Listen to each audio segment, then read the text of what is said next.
It wasn't a good start to sex. My parents' response to that was don't tell anybody and try to forget about it. That was it.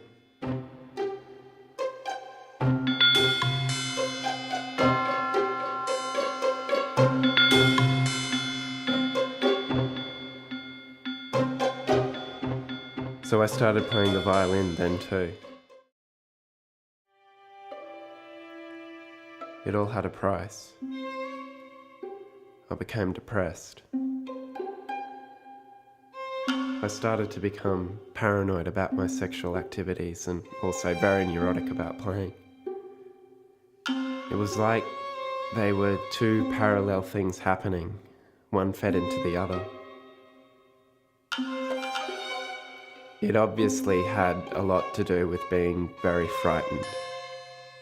All the sexual experiences I had involved a huge amount of fear. I was meeting some very strange men and I wasn't telling a soul about it. And I was very conscious that what I was doing was illegal, perverted and all that sort of stuff. Yeah. A lot of my energy was taken up worrying about the police identifying me because I had a violin with me. It was a pretty obvious thing. I guess I was a bit paranoid. And I thought that the police had a hotline to my mother.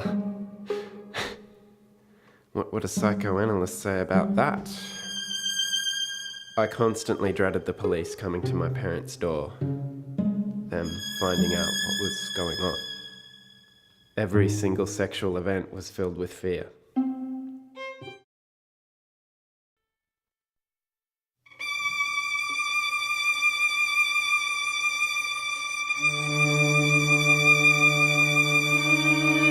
When I look at the violin now, I see it as a diary of my life.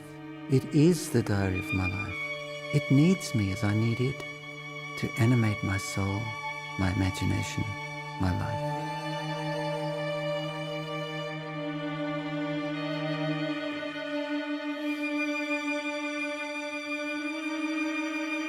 When I play the violin now, there's still the darkness of Clubfoot in the background. Scratching, you must not scratch. Have to work with blutigen Schweiß. I started playing when I was about 6 years old. They bought me a violin. It was a lovely little thing to have. I like to look at it in its case and imagine. But all that changed very dramatically when I actually had my first lesson. I remember being brought to the doorstep the very first day. I was really excited, but my mother told me to behave myself. And I already then had a premonition that things wouldn't be as much fun as I thought. When he came to the door, I saw he was a small, sinister-looking man dragging a heavy lump of black leather that turned out to be a clubfoot. That clubfoot marked him and me for life. The first thing he said to me was, "I was a student of Leopold Auer, and he was a student of Joachim. And Joachim was a friend of Brahms, so I'm bringing you the great tradition of music." It scared me terribly. And that became the tone of playing the violin. Serious, dark, and difficult.